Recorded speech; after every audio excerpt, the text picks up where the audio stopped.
नमस्कार, न्यूज 18 लोकमत विशेषमध्ये मी विशाल पाटील आपल्या सगळ्यांचं स्वागत करतो। सध्या राज्यामध्ये चर्चा सुरू आहे ते ईडीच्या सरकार संदर्भातली। यापूर्वी ज्यावेळेला महाविकास आघाडीचं सरकार होतं त्यावेळेला ईडीचं सरकार म्हणजे अनेकांच्या मागे ईडीची चौकशी लावण्यात आलेली होती आणि त्यामुळे येत्या काळामध्ये ईडीवरून सुरू असलेला डाव आणि त्यामुळे येणारं सरकार अशा प्रकारची टीका होत असताना एक दिवस मात्र ज्यावेळेला शिंदे गट आणि उपमुख्यमंत्री असलेले देवेंद्र फडणवीस यांची पहिली पत्रकार परिषद झाली त्यावेळेला एक वक्तव्य केलं गेलं आणि देवेंद्र फडणवीसांनी मान्य केलं की हो हे सरकार आहे ईडीचंच। मात्र ईडीचं सरकार नेमकं कुणाचं तर एकनाथ शिंदे आणि देवेंद्र फडणवीसांचं। तर कशी असेल ईडीची ही नवी टीम यावरच आहे आजचा विशेष भाग न्यूज 18 लोकमत विशेषमध्ये।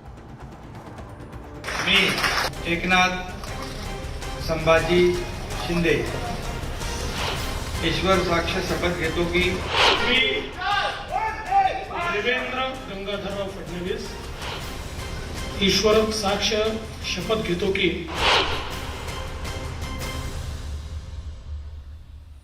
बरं, शिंदे फडणवीसांचा शपथविधी होऊन आता महिना होत आलेला आहे। मात्र ईडी सरकारच्या मंत्रिमंडळाचा विस्तार कधी होणार याची उत्सुकता लागून राहिलेली आहे। त्यामुळे ईडी सरकारच्या मंत्रिमंडळात आता भाजपचे 25 आणि शिंदे गटाचे 14 मंत्री यांची वर्णी लागणार असल्याचं निश्चित झालेलं आहे।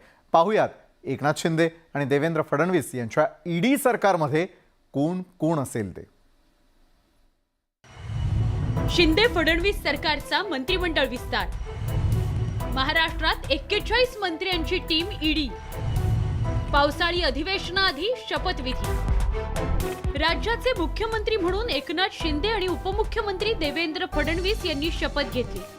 शपथविधीच्या दिवसापासून टीम ईडी म्हणजे टीम एकनाथ आणि देवेंद्र मध्ये कोण असेल याबाबत संपूर्ण राज्याला उत्सुकता आहे। जवळपास 20 ते 25 दिवसांपासून मंत्री कोण होणार याबाबत उत्सुकता निर्माण झाली आहे। गेल्या महिन्याभरापासून एकनाथ शिंदे आणि देवेंद्र फडणवीस यांनी दिल्लीत जाऊन मंत्रिमंडळ विस्ताराबाबत भाजप श्रेष्ठींशी चर्चा केली आहे। आता जवळपास मंत्र्यांची संख्या ही निश्चित झाल्याची माहिती आहे। भाजपचे 25 मंत्री तर शिंदे गटाचे 14 मंत्री असा मंत्रिमंडळ विस्तार होणार असल्याचं सांगण्यात येत आहे।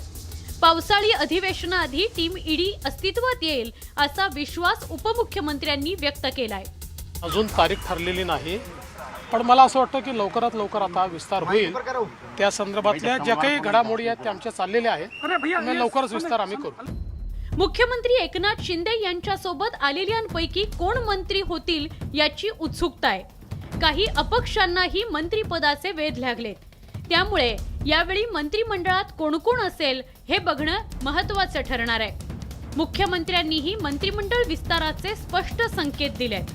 सीएम सरकार दिल्लीला जाऊन आलात, मंत्रिमंडळाचा विस्तार कधी होणार याकडे सगळ्यांचं लक्ष लागलेलं आहे। लवकरच मंत्रिमंडळ विस्तार होईल, त्या बाबतीमध्ये काही शंका बाळगण्याचं कारण। धडाकेबाज मुख्यमंत्री, धडाकेबाज उपमुख्यमंत्र्यांनी झटपट निर्णयांची मालिका सुरू केली आहे। आता या धडाकेबाज टीम ईडीचे मंत्रीही तेवढेच धडाकेबाज असतील यात शंका नाही। Bureau report, news 18 Lokmat. बरं, तर ईडीचं सरकार नेमकं कसं असेल या संदर्भातला आपला स्पेशल रिपोर्ट तर आपण पाहिला, विशेष रिपोर्ट आपण पाहिला। मात्र शिंदे गटातील 14 जण मंत्रिपदाची शपथ घेण्याची शक्यता आहे। शिंदे गटातील हे नेते मंत्रिपदाची शपथ घेण्याची शक्यता आहे। यातील महत्त्वाच्या 5 नेत्यांवरती आपण अगदी सुरुवातीला जी आहे ती नजर टाकणार आहोत। तर यामध्ये समावेश आहे टीम एकनाथ शिंदेमध्ये पहिला नंबर लागतो तो म्हणजे दीपक केसरकर यांचा, त्यानंतर नंबर लागतोय उदय सामंतांचा, गुलाबराव पाटील आहेत, दादा भुसे आहेत आणि अब्दुल सत्तार म्हणजेच 5 का दम। जर आपण पाहायला गेलो शिंदे गटासंदर्भातला तर प्रत्येकाची कारकीर्द काय आहे, का ते इतके महत्त्वाचे शिंदे गटात, तर सुरुवातीलाच आपण जाणार आहोत थेटपणे दीपक केसरकर यांची कारकीर्द पाहण्यासाठी। दीपक केसरकरांची एकूण असलेली 5 महत्त्वपूर्ण वैशिष्ट्ये त्यावरती आपण नजर टाकतोय। पहिलं, शिंदेंचे ते विश्वासू आहेत। दुसरं, शिंदे गटाचे प्रवक्ते देखील आहेत दीपक केसरकर, मंत्रिपदाचा त्यांना चांगला अनुभव आहे। कोकणातील महत्त्वाचे नेते ही देखील त्यांची ओळख आहे, तर अभ्यासू नेता म्हणून ते ओळखले जातात। तर दीपक केसरकर यांची सगळी वैशिष्ट्ये अगदी थोडक्यात समजावून घेण्याचा प्रयत्न करूयात. सुरुवातीला ते शिंदेंचे विश्वासू आहेत, कारण मुख्यमंत्री एकनाथ शिंदेंचे विश्वासू सहकारी म्हणून त्यांची मुख्य अशी ओळख आहे आणि हीच ओळख आता त्यांच्या पुढच्या कारकिर्दीसाठी अतिशय महत्त्वाची ठरणार आहे. दीपक केसरकर हे शिंदे गटाचे या क्षणाला प्रवक्ते देखील आहे. ज्यावेळेला शिंदे गट हा अडचणीच्या काळामध्ये होता, मग इथून थेट सुरत असेल, सुरतवरनं गुवाहाटी असेल, गोवा असेल, प्रत्येक वेळेला माध्यमांनी जे जे प्रश्न विचारले त्या सगळ्या प्रश्नांना उत्तर देण्याचं काम हे दीपक केसरकर यांना देण्यात आलेलं होतं. कारण शिंदे गटाची बाजू मांडण्यात ते अग्रेसर ठरलेले आहेत. शिंदे गटावरती होणारे आरोप खोडून काढण्यात महत्त्वाची भूमिका दीपक केसरकर यांची होती. त्यानंतर मंत्रिपदाचा त्यांना दांडगा अनुभव देखील आहे. मंत्रिपदाच्या बाबतीत जर आपण विचार केला तर राज्याचे माजी अर्थ राज्यमंत्री, ग्रामीण विकास राज्यमंत्री म्हणून दीपक केसरकरांनी आपली कामगिरी आजपर्यंत बजावलेली आहे. त्यानंतर कोकणातील महत्त्वाचे नेते म्हणून देखील ते ओळखले जातात. कारण कोकणातील महत्त्वाचे नेते आहेत आणि खरं तर कोकण म्हटलं तर राणे आले आणि राणेंविरोधात राजकीय संघर्ष दीपक केसरकरांचा हा इतिहासामध्ये प्रचंड प्रमाणामध्ये गाजलेला होता आणि शिंदे गटामध्ये ते काम महत्त्वपूर्ण आहे हे आपण पाहिलं. त्यानंतर अभ्यासू नेता म्हणून दीपक केसरकर ओळखले जातात. त्यांच्या अभ्यासाविषयी जर आपण विचार केला तर निश्चितच संयमी आणि अभ्यासू नेता अशी त्यांची ओळख आहे. म्हणजे शिंदे गटाला जे जे प्रश्न विचारले गेले, दीपक केसरकर यांनी सडेतोड अशा प्रकारची उत्तरं आजपर्यंत दिली गेलेली होती. त्यानंतर पुढची भिस्त आहे शिंदे गटाची, ती म्हणजे उदय सामंत यांच्याकडे. एक युवा चेहरा म्हणून उदय सामंत यांची ओळख आहे. मंत्रिपदाचा त्यांना चांगला अनुभव आहे. बरं, दुसरं म्हणजे कोकणातीलच महत्त्वाचे नेते म्हणून उदय सामंत ओळखले जातात. प्रशासनावरती अतिशय चांगली अशी पकड आहे, संघटन कौशल्य आहे आणि खरं तर कुठलाही नेता म्हटला तर त्याला मान्यता, ही लोकमान्यता अतिशय आवश्यक असते. हे 5ही गुण आहेत उदय सामंत यांचे. तर सुरुवातीला पाहूयात त्यांचा आजपर्यंतचा मंत्रिपदाचा अनुभव. तर राज्याचे माजी उच्च आणि तंत्र शिक्षण मंत्री होते. कोरोनाच्या संकट काळामध्ये ज्या वेळेला या विभागाचे त्यांना निर्णय घ्यावे लागलेले होते, सक्षमपणे ते निर्णय घेण्याची पूर्ण जबाबदारी उदय सामंत यांच्यावरती होती. त्यानंतर प्रशासनावरती देखील उदय सामंतांची चांगलीच पकड आहे. त्यावरती देखील एक नजर जी आहे आपण टाकणार आहोत आणि कोकणातील महत्त्वाचे नेते म्हणून देखील ते ओळखले जाताना दिसतात. तर कोकणातील महत्त्वपूर्ण नेते सुरुवातीला पाहूयात. रत्नागिरीमधील महत्त्वाचे नेते म्हणून त्यांची खरं तर ओळख आहे आणि रत्नागिरीसोबतच त्यांचं वर्चस्व हे संपूर्ण कोकणभर त्यांनी तशाच प्रकारे आजपर्यंत जपलेलं आहे. प्रशासनावरती असलेली पकड देखील तितकीच महत्त्वाची. तर प्रशासनामध्ये कामगिरी करत असताना, मंत्रिपदावरती कामात असताना म्हाडात अध्यक्ष म्हणून त्यांनी काम पाहिलंय. पालकमंत्री म्हणूनही भरीव कामगिरी आजपर्यंत उदय सामंतांनी केलेली आहे. त्यामुळे हा देखील एक महत्त्वाचा मुद्दा होता, प्रशासनावरती त्यांची असलेली पकड. त्यानंतर संघटन कौशल्य, प्रत्येक नेत्याला ते जाणून घेणं महत्त्वाचं असतं. कारण राष्ट्रवादीमध्ये असताना दांडगा जनसंपर्क उदय सामंतांचा होता आणि कोकणात शिवसेना वाढवण्यामध्ये भरीव काम हे उदय सामंतांनी केलेलं होतं आणि शिंदे गटामध्ये असताना देखील हेच भरीव काम अतिशय महत्त्वाचं त्यांच्यासाठी असणार आहे. आणि त्यानंतर कुठलाही नेता म्हटला तर त्याची लोकमान्यता असणं हे खूप आवश्यक असतं. त्याचप्रमाणे कोकणापुरती ते मर्यादित न राहता संपूर्ण राज्यभर उदय सामंतांचा जनसंपर्क हा दांडगा आहे. त्यानंतर पुढच्या नेत्याकडे आपण वळणार आहोत आणि उदय सामंतांपाठोपाठ आता पुढचा नंबर लागतो तो म्हणजे गुलाबराव पाटील यांचा. गुलाबराव पाटील हे मुलुख मैदानी तोफ म्हणून ओळखले जातात. मंत्रिपदाचा अनुभव आहे. जळगावातील महत्त्वाचा चेहरा ही गुलाबरावांची आणखी एक ओळख. शिंदेंचे ते अतिशय विश्वासू आहेत आणि कार्यकर्त्यांशी संपर्क या 5 जमेच्या बाजू आहेत गुलाबराव पाटील यांच्या. सुरुवात निश्चितच गुलाबरावांचा जो स्वभाव आहे मुलुख मैदानी तोफ म्हणून, तर फरडे वक्ते म्हणून प्रसिद्ध आणि विरोधकांना सडेतोड उत्तर देण्यामध्ये त्यांचा हात कुणीही धरू शकत नाही. परवा जरी ते आपल्याला थोडे इमोशनल वाटत असले तरी देखील सडेतोड मुद्दे देखील त्यांनी मांडलेले होते. त्यामुळे शिंदे गटामध्ये असलेले हे आणखी एक शिलेदार. त्यानंतर त्यांचा अनुभव जाणून घेऊयात. तर मंत्रिपदाचा अनुभव देखील तितकाच महत्त्वाचा. राज्याचे माजी पाणी पुरवठा मंत्री पदही त्यांनी भूषवलेलं आहे आणि त्या पदावरती असताना त्या विभागाच्या संपूर्ण समस्या सोडवण्याचा प्रयत्न गुलाबरावांनी केलेला होता. मग ते राहतात कुठे हा महत्त्वाचा प्रश्न असतो. तर जळगावातील महत्त्वाचा चेहरा ही देखील त्यांची खूप महत्त्वाची ओळख आहे. जळगावमधील महत्त्वाचे नेते आहेत गुलाबराव पाटील. गुलाबराव पाटील यांना जर आपण पाहिलं तर जळगावमध्ये दांडगा जनसंपर्क आहे, लोकमान्यता त्यांना आहे आणि गुलाबराव पाटील हे प्रत्येकाच्या घरी जाऊन त्यांच्या समस्या सोडवण्याचा पूर्णपणे जो आहे तो प्रयत्न करत असतात. त्यानंतर येतं ते म्हणजे शिंदे गटामध्ये विश्वासू नेते ही देखील शिंदेंची आणि शिंदे गटातील असलेली गुलाबराव पाटील यांची ओळख आहे. तर मुख्यमंत्री एकनाथ शिंदेंचे विश्वासू सहकारी म्हणून त्यांची खरं तर ओळख आहे. आणि त्यानंतर आता त्यांचा जो 5वा गुण आहे तोही जाणून घेऊयात. कार्यकर्त्यांशी त्यांचा संपर्क आहे, कारण प्रत्येकाच्या घरी येणं जाणं असेल, त्यांच्या सुखदुःखांमध्ये देखील ते सहभागी होताना दिसतात. कार्यकर्त्यांच्या थेट संपर्कात राहणारा नेता म्हणून प्रसिद्ध आणि कार्यकर्त्यांच्या अडीअडचणीला धावून जाणारा नेता ही गुलाबराव पाटील यांची ओळख. त्यानंतर वळूयात पुढचा चेहरा, तो म्हणजे शिंदे गटातील आणखी एक शिलेदार दादा भुसे. तर दादा भुसेंची 5 महत्त्वपूर्ण वैशिष्ट्य. शिंदेंचे विश्वासू असणं महत्त्वाचं आहे, महत्त्वाचे नेते आहेत, मंत्रिपदाचा अनुभव आहे, आक्रमक हिंदुत्व आहे आणि भरीव कामगिरी. दादा भुसेंनी त्यांच्यावरती टाकलेल्या प्रत्येक जबाबदारीची आजपर्यंत उचललेली आहे. सुरुवात विश्वासूपणापासून. शिंदेंचे विश्वासू ही दादा भुसेंची ओळख, त्यामुळे मुख्यमंत्री एकनाथ शिंदेंचे विश्वासू सहकारी म्हणून त्यांची ओळख आहे. आनंद दिघेंच्या कार्यकाळापासून शिंदेंशी असलेली त्यांची मैत्री, जी शिंदे गटामध्ये देखील ते पूर्णपणे पार पाडताना आपल्याला दिसत आहेत. शिवसेनेमधून उठाव केल्यानंतर दादा भुसे हे प्रत्येक क्षणाला एकनाथ शिंदेंसोबत होते. त्यानंतर शिंदे गटातील एक महत्त्वाचे नेते ही दादा भुसेंची आणखी एक ओळख, कारण नाशिक विभाग जो आहे त्या ठिकाणी महत्त्वाचे नेते आहेत. ते नाशिकच्या ग्रामीण भागामध्ये त्यांचा जनसंपर्क आहे. काँग्रेस आणि समाजवाद्यांच्या या बालेकिल्ल्यामध्ये प्रस्थापित नेत्यांविरोधामध्ये संघर्ष करत त्यांनी पक्षवाढीला खूप मोठी आणि महत्त्वाची कामगिरी बजावलेली होती. त्यामुळे तेही त्यांचं एक महत्त्वाचं नेते म्हणून ओळख आहे. मंत्रिपदाचा त्यांना असलेला अनुभव, कारण अनुभव राजकीय क्षेत्रामध्ये असणं तितकंच आवश्यक आहे. तर मंत्रिपदाचा अनुभव काय सांगतो, तर राज्याचे माजी कृषी मंत्री आणि कृषी क्षेत्राची जाण असलेला नेता ही दादा भुसेंची आणखी एक ओळख. कृषी मंत्री असताना शेतकऱ्यांच्या हिताचे महत्त्वपूर्ण निर्णय हे त्यांनी घेतलेले होते, त्यामुळे मंत्रिपदाचा देखील दांडगा अनुभव त्यांना आहे. त्यानंतर वळूयात हिंदुत्वाच्या मुद्द्याकडे. आक्रमक हिंदुत्व ही दादा भुसेंची आणखी एक मोठी ओळख आहे. मालेगाव सारखा जो संवेदनशील भाग आहे त्या भागातील नेतृत्व आणि आक्रमक हिंदुत्वाचे पुरस्कर्ते म्हणून दादा भुसेंनी त्या ठिकाणी देखील काम केलेलं आहे, कारण मालेगाव हा मुस्लिम बहुल भाग म्हणून ओळखला जातो. त्यानंतर भरीव काम जे आहे तेही महत्त्वाचं आहे.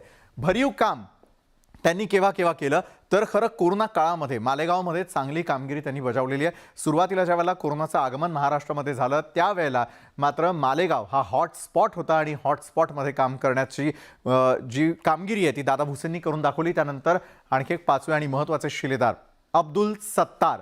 अब्दुल सत्तारांची देखील 5 वैशिष्ट्य काय आहेत. मोठा जनसंपर्क आहे अब्दुल सत्तारांचा, मंत्रिपदाचा त्यांना चांगला अनुभव आहे, अल्पसंख्याक चेहरा म्हणून ते ओळखले जातात, निवडून येण्याची त्यांची क्षमता आणि सर्व पक्षीयांशी मैत्री हा त्यांचा आणखी एक स्वभाव धर्म. तर मोठा जनसंपर्क हा प्रत्येक नेत्याला अतिशय महत्त्वाचा असतो. औरंगाबादच्या सिल्लोड भागामधील महत्त्वाचे नेते, ते सिल्लोड भागामध्ये दांडगा जनसंपर्क हा अब्दुल सत्तारांचा आजपर्यंत ओळखला जातो. त्यानंतर मंत्रिपदाचा देखील त्यांना अनुभव आहे. तर मंत्रिपदाचा अनुभव घेत असताना राज्याचे महसूल, ग्रामविकास, बंदरं, खार जमिनी विकास या विभागांचे राज्यमंत्री आणि काँग्रेस NCP सरकारच्या काळात पशुसंवर्धन विभागाचं राज्यमंत्रीपदही त्यांनी भूषवलेलं होतं. अब्दुल सत्तारांचा हा दुसरा आणि महत्त्वाचा गुणधर्म. त्यानंतर अल्पसंख्याकांचा चेहरा म्हणून अब्दुल सत्तारांची आपली स्वतःची अशी एक वेगळी ओळख आहे, कारण राज्यातील अल्पसंख्याक समाजाचे महत्त्वाचे नेते म्हणून अब्दुल सत्तारांनी आपल्या समाजाचं नेहमीच प्रतिनिधित्व देखील तेवढ्याच सक्षमतेनं केलेलं आहे. त्यानंतर निवडून येण्याची क्षमता ही प्रत्येक राजकारण्यासाठी अतिशय महत्त्वाची असते. त्यामुळे त्यांची जर निवडून येण्याच्या क्षमतेबाबत आपण बोलायला गेलो तर कोणत्याही पक्षातून निवडून येण्याची क्षमता त्यांनी नेहमीच शाबूत ठेवलेली आहे. आधी काँग्रेस, नंतर शिवसेना आणि आता शिंदे गटाशी त्यांची असलेली जवळीक हा देखील शिंदे गटासाठी आणखी एक प्लस पॉईंट म्हणायला हरकत नाही. त्यानंतर सर्व पक्षीयांशी त्यांची मैत्री आहे. राजकारणात असं आहे की कोणीच कोणाचा कायमस्वरूपी शत्रू किंवा मित्र हा नसतो. अब्दुल सत्तारांनी ते तंतोतंत पाळलेलं आहे. त्यामुळे रावसाहेब दानवेंसह इतर पक्षाच्या अनेक नेत्यांशी त्यांची कायम जवळीक राहिलेली आहे आणि शिंदे गटातही एक मोठी जबाबदारी त्यांना देण्याची देखील शक्यता आहे. ही झाली टीम शिंदे गट आपण पाहिला. त्यानंतर सगळ्यात महत्त्वाची टीम आहे ती म्हणजे ईडीमध्ये असलेले देवेंद्र फडणवीस यांची. तर टीम देवेंद्र फडणवीसमध्ये कोण कोण आहेत ते आपण पाहूयात. यामध्ये समावेश आहे गिरीश महाजनांचा, चंद्रकांत पाटलांचा, चंद्रशेखर बावनकुळे, प्रवीण दरेकर आणि त्यानंतर आणखी एक भाजपचा मोठा चेहरा म्हणजेच सुधीर मुनगंटीवार. तर या 5 जणांवरती खूप महत्त्वाची जबाबदारी जी आहे ती टाकली जाऊ शकते. त्यामध्ये सगळ्यात आधी सुरुवात करूयात ती म्हणजे चंद्रकांत पाटील यांच्यापासून. चंद्रकांत दादा पाटील भाजपचे ज्येष्ठ नेते, ही तर ओळख आहे. 5 वैशिष्ट्य देखील समजून घेऊयात. पहिलं, नेतृत्वाचा त्यांच्यावरती विश्वास आहे. उत्तम संघटक आहे. सेनेविरोधात आक्रमक भूमिका त्यांनी आजपर्यंत मांडली. मंत्रिपदाचा त्यांना अनुभव आहे आणि मराठा समाजाचा एक आश्वासक चेहरा म्हणून चंद्रकांत पाटलांकडे पाहिलं जातं. तर सुरुवातीला नेतृत्वाचा त्यांच्यावरती किती विश्वास आहे ते जाणून घेऊयात. भाजपच्या केंद्रीय नेतृत्वाचा खरं तर त्यांच्यावरती खूप मोठा विश्वास आहे. पक्ष संघटनेत आणि संघात प्रदीर्घ काम केलेला चेहरा म्हणून चंद्रकांत पाटील यांच्याकडे पाहिलं जातं. त्यानंतर उत्तम संघटक हे आणखी एक त्यांचं कौशल्य आहे. कारण संघटना जितकी मजबूत असेल पक्ष तितका मोठा होत जाताना दिसतो. प्रदेशाध्यक्ष म्हणून सरस कामगिरी चंद्रकांत पाटलांनी केली आणि पक्ष संघटना मजबूतीसाठीचं देखील एक मोठं कार्य चंद्रकांत पाटलांनी यापूर्वीच केलेलं आहे. परत सेनेविरोधात चंद्रकांत पाटलांची नेहमीच ही आक्रमक भूमिका राहिलेली आहे. कारण आक्रमक नेतृत्व म्हणून त्यांच्याकडे पाहिलं जातं. महाविकास आघाडी सरकारमधील तिन्ही पक्षांविरोधात नेहमी आक्रमक भूमिका घेतली. अनेक आंदोलनांमध्ये सक्रिय सहभाग हा चंद्रकांत पाटलांनी दाखवून दिलेला होता. ही 3 महत्त्वाची वैशिष्ट्ये झाल्यानंतर मात्र अनुभव हा देखील राजकारण्यांसाठी महत्त्वाचा असतो. त्यांचा मंत्रिपदाचा असलेला अनुभव देखील तितकाच महत्त्वाचा आणि मोलाचा आहे. राज्याचे माजी महसूल मंत्री आणि प्रशासनावरती पकड असलेलं नेतृत्व म्हणून चंद्रकांत पाटलांकडे पाहिलं जातं. आणि नंतर मराठा समाजाचा चेहरा, मराठा आंदोलनं अनेक झाली, मात्र मराठा समाजाचा चेहरा म्हणून ज्या नेत्याकडे पाहिलं जातं ते म्हणजे चंद्रकांत पाटील. पश्चिम महाराष्ट्रातले मराठा समाजाचा खरं तर मोठा चेहरा आहे. मराठा समाजाला आरक्षण मिळावं म्हणून ते नेहमी आग्रही भूमिका मांडताना सातत्यानं आपल्याला सगळ्यांना पाहायला मिळाले. त्यानंतर सुधीर मुनगंटीवार आणखी एक ज्येष्ठ नेतृत्व आहे भाजपमधलं आणि टीम फडणवीसांचा आणखी एक महत्त्वाचा प्लेयर. त्याची 5 वैशिष्ट्य, त्यांना असलेला मंत्रिपदाचा अनुभव, विदर्भातील मोठा चेहरा, प्रशासनावरती त्यांची असलेली पकड, आक्रमक नेतृत्व आणि मंत्रिपदाची छाप देखील त्यांच्यावरती आहे. सुधीर भाऊंबद्दल देखील अगदी थोडक्यात आपण जाणून घेणार आहोत. मंत्रिपदाचा त्यांचा काय काय अनुभव आहे. तर राज्याचे माजी अर्थमंत्री म्हणून त्यांनी काम केलेलं आहे. राज्याचे माजी वनमंत्री यासह विविध मंत्रिपदांवरती काम करण्याचा सुधीर मुनगंटीवार यांचा मोठा वाटा आणि तितकाच मोठा अनुभव देखील आहे. तर विदर्भातला सगळ्यात मोठा चेहरा म्हणून देखील सुधीर भाऊंनी आपली स्वतःची एक वेगळी ओळख निर्माण केलेली आहे. विदर्भात भाजपची पक्ष संघटना मजबूत करण्याचं श्रेय हे देखील जातं ते सुधीर मुनगंटीवार यांना. त्याचबरोबर विदर्भातील कार्यकर्त्यांशी त्यांचा संपर्क देखील तितकाच मोठा आहे, पक्का आहे. त्यानंतर प्रशासनावरती पकड जे प्रत्येक राजकारण्याला असणं अतिशय महत्त्वाचं आहे. सुधीर मुनगंटीवार यांची देखील तशीच ओळख आहे. कारण युती सरकारच्या काळामध्ये मंत्रिपदावरती असताना प्रशासनावरती मजबूत पकड घेऊन अनेक महत्त्वपूर्ण निर्णय हे सुधीर मुनगंटीवार यांनी त्या काळामध्ये केलेले होते. आक्रमकता ही देखील अनेक नेत्यांची स्वतःची ओळख असते. तसंच आक्रमक नेतृत्व म्हणून सुधीर मुनगंटीवार यांच्याकडे पाहिलं जातं. भाजपचे आक्रमक नेते म्हणून ओळख आहे. सभागृहात पक्षाची जोरकसपणे बाजू मांडलेली आहे. अनेक आंदोलनांमध्ये ते थेटपणे सहभागी झालेले होते. त्यामुळे सुधीर मुनगंटीवार हा एक महत्त्वाचा चेहरा आहे. तर मंत्रिपदाची छापही त्यांच्यात आहेच. त्यामुळे मंत्रिपदाबाबत त्यांचं देखील आपण महत्त्व जाणून घेऊयात. कारण राज्याचे माजी अर्थमंत्री आणि लोकप्रिय अर्थसंकल्प मांडण्याची ख्याती सुधीर भाऊंनी मिळवलेली होती आणि वनमंत्री म्हणून 33 कोटी वृक्ष लागवडीची योजना प्रभावीपणे राबवण्याची जबाबदारी त्यांनी आपल्या खांद्यांवरती घेतलेली होती. त्यानंतर थोडं खानदेशाकडे वळूयात. त्या ठिकाणी असलेलं नेतृत्व म्हणजे गिरीश महाजन. त्यांची 5 वैशिष्ट्ये. मंत्रिपदाचा त्यांना चांगला अनुभव आहे. उत्तर महाराष्ट्रामध्ये पक्षवाढ त्यांनी केलेली आहे.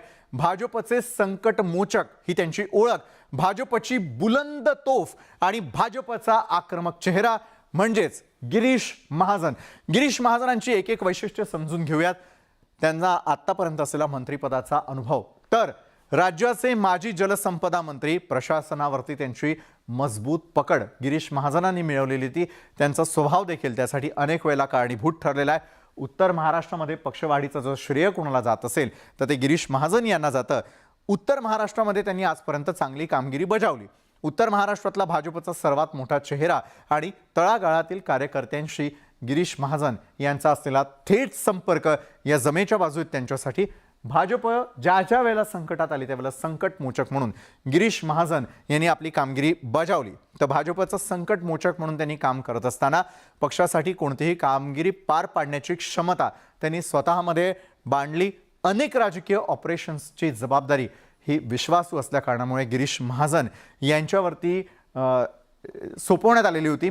एक बुलंद तोफ ही देखील ओळख आहे त्यांची, कारण भाजपची बुलंद तोफ ज्यावेळेला म्हटलं जातं त्यावेळेला गिरीश महाजन यांचं नाव समोर येतं. फरडे वक्ते म्हणून महाजनांची ओळख आहे आणि सभा गाजवण्याची मात्र त्यांच्यामध्ये ताकद आहे. त्यांनी केलेली अनेक वक्तव्य आजपर्यंत चर्चेचा विषय ठरली, अनेक वेळेला कॉन्ट्रोवर्सीज निर्माण झाल्या, मात्र तरी देखील एक बुलंद तोफ म्हणून त्यांच्याकडे पाहिलं जातं. आणि भाजपचा आक्रमक चेहरा खानदेशातून असलेले गिरीश महाजन. तर महाविकास आघाडी सरकारविरोधात सभागृहात आक्रमक भूमिका त्यांनी बजावली. रस्त्यावरील अनेक आंदोलनांमध्ये सक्रिय सहभाग हा गिरीश महाजनांची आणखी एक महत्त्वपूर्ण ओळख. तर आपण टीम फडणवीस यावेळेला पाहतोय, त्यामध्ये उर्वरित असलेले 2 जण म्हणजे एक प्रवीण दरेकर आणि चंद्रशेखर बावनकुळे यांनी देखील पक्षासाठी काय काम केलेलं आहे, कशी ते जमेची बाजू ठरू शकतात, मंत्रिपदाचा त्यांचा अनुभव नेमकं काय सांगतो हे जाणून घेऊयात एका छोट्याशा ब्रेकनंतर.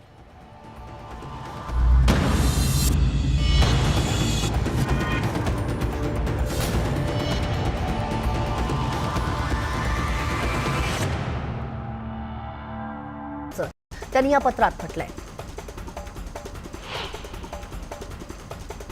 सध्या ईडीची कारवाई केवळ महाराष्ट्रातच सुरू आहे. राष्ट्रवादीच्या खच्चीकरणाचं काम ईडी करताय असा आरोप राष्ट्रवादीचे आमदार राजू कारेमोरे यांनी केलाय.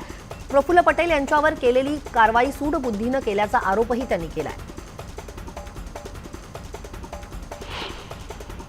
मुंबई महापालिका रुग्णालयातील डॉक्टरांनी 1 ऑगस्टपासून काम बंद आंदोलन करण्याचा इशारा दिलाय. महापालिका अंतर्गत येणाऱ्या रुग्णालयातील निवासी वैद्यकीय अधिकाऱ्यांची नियुक्ती प्रक्रिया थांबवल्यानं असंतोष निर्माण झालाय. त्यामुळे नियुक्ती लवकरात लवकर सुरू करण्याची मागणी आता करण्यात आली आहे.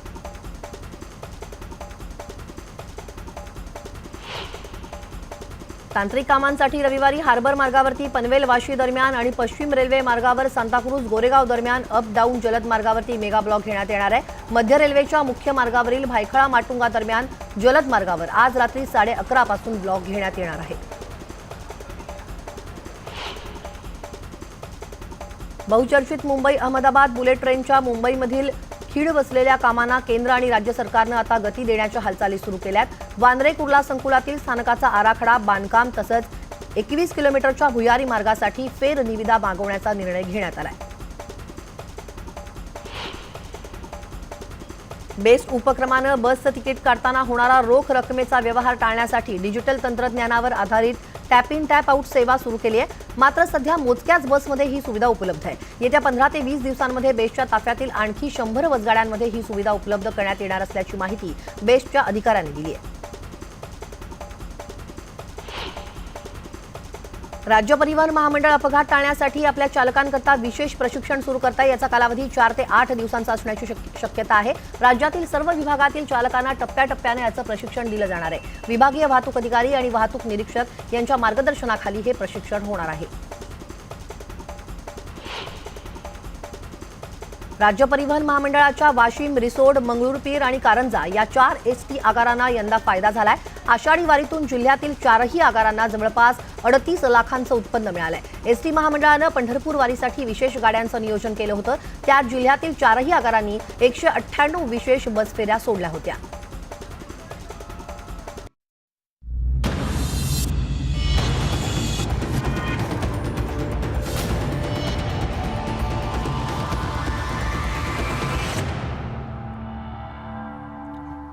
ब्रेकनंतर न्यूज 18 लोकमत विशेषमध्ये आपल्या सगळ्यांचं पुन्हा एकदा स्वागत. यावेळेला आपण पाहतोय ती म्हणजे टीम देवेंद्र फडणवीस आणि यामध्ये असलेले आणखी 2 शिलेदार ज्यांची संपूर्ण माहिती आपण जाणून घेणार आहोत. सुरुवात करूयात ती म्हणजे प्रवीण दरेकर यांच्यापासून. प्रवीण दरेकरांची असलेली एकूण 5 वैशिष्ट्य: फडणवीसांचे विश्वासू, चमकदार कामगिरी, आक्रमक नेता, सहकार क्षेत्राचा अनुभव आणि मुंबईमध्ये असलेला प्रवीण दरेकरांचा प्रभाव. एक एक मुद्दा सविस्तर समजून घेऊयात.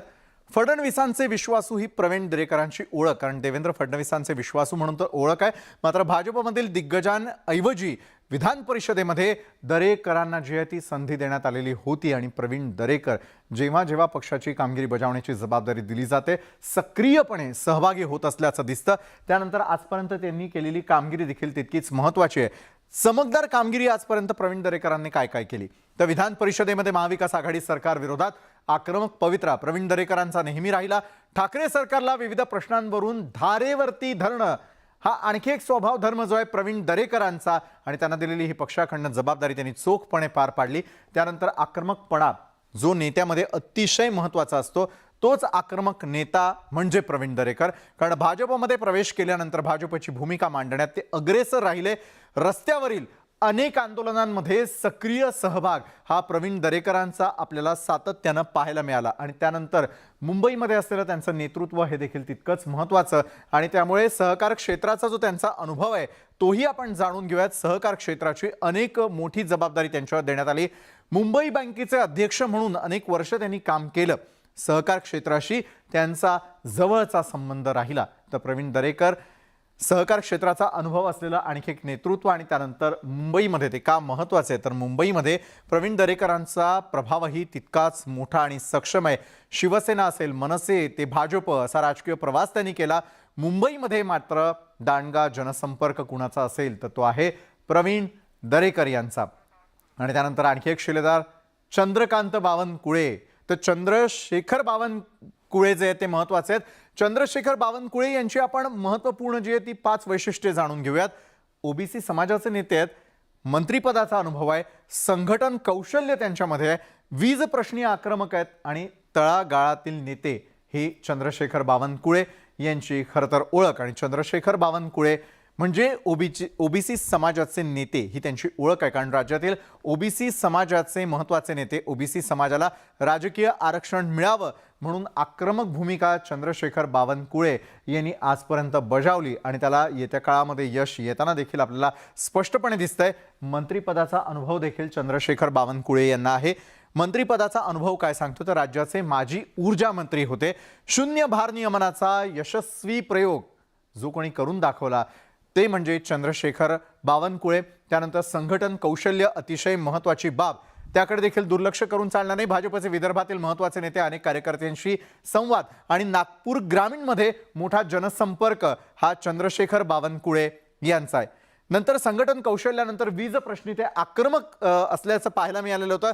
वीज प्रश्न ज्या ज्या वेळेला महाराष्ट्रासमोर भेडसावला त्यावेळेला विरोधात असताना महाविकास आघाडी सरकारच्या वीज धोरणांवरती टीकेचे आसूड त्यांनी कायम ओढताना आपण पाहिलं. आणि तळागाळातील नेते जी महत्त्वाची बाब असते कुठल्याही कार्यकर्त्याला कुठल्याही नेतृत्वाला कुठल्याही नेत्याला ते त्यांच्यामध्ये स्थानिक स्वराज्य संस्थांच्या निवडणुका लढवून पुढे आलेलं नेतृत्व म्हणजेच चंद्रशेखर बावनकुळे. तर देवेंद्र फडणवीस असतील किंवा एकनाथ शिंदे असतील त्यांच्या गटामध्ये अनेक मंत्री जरी मंत्रिपदावर विराजमान होत असले तरी देखील 5 महत्त्वाचे शिलेदार कोण हे आपण आजच्या न्यूज 18 लोकमत विशेषच्या माध्यमातून पाहिलं. तर न्यूज 18 लोकमत विशेषमध्ये वेळ झाली इथं थांबण्याची. ताज्या बातम्यांसाठी पाहायला विसरू नका न्यूज 18 लोकमत.